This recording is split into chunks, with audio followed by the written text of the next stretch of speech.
Hello, my name is Rob Boom, and today I'm going to be speaking about being outside of the body, which is what the ego mind really is. You could call it the ego mind, the separate self, the identity, the personality, the person.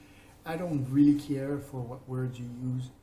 But technically speaking, the ego mind is a field, like a force field, external to the body. That is, most people live in the ego mind, which is outside of their body.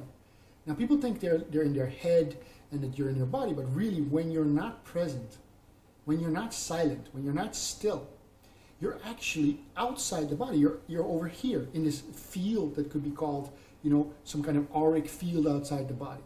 And this is the trick of the technology or the illusion or the delusion or the Maya or whatever you want to call it, whether you want to take it to the matrix level or just the spiritual level or whatever. The point is, although you're not the body, technically speaking, this is just a vehicle, it's just a body suit.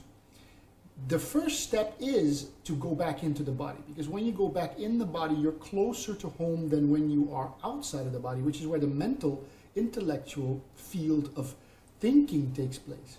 So for most people, when they're conversing, when they're having discussions, when they're all identified with the stuff that they're identified with, they're actually outside of the body. And this makes your body very vulnerable, because your body is one step closer to the original I. Although it's not what you really are, it is one step closer than the mind field.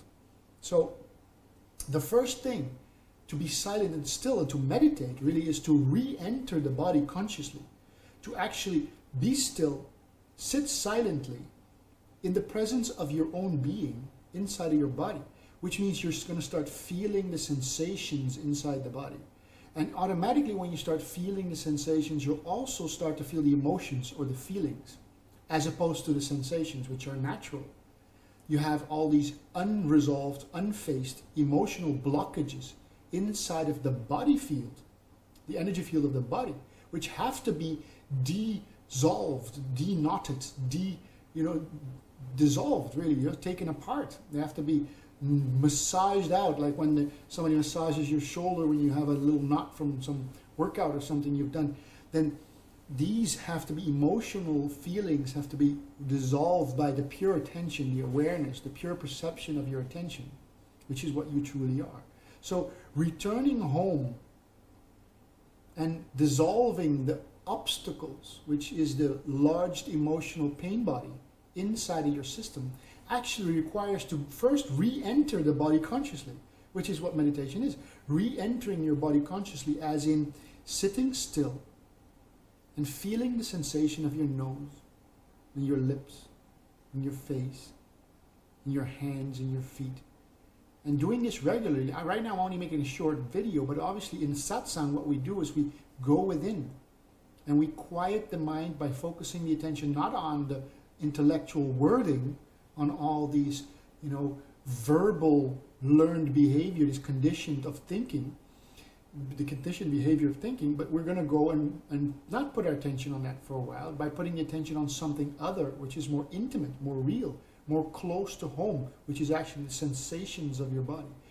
And the problem is, when you do that, you often encounter emotional blockages, which will actually feel like disturbance, like, there's something, it feels really heavy and really disturbing. So most people will run straight back out into some activity of either physical activity or mind activity or combination of both, because it's just too discomforting. It's uncomfortable. It's hard to watch. But really what some of the masters and teachers teach is, when you want to go back home, you're going to have to face your unresolved emotions, your demons, as it were. You have to pass through the guardian of the threshold.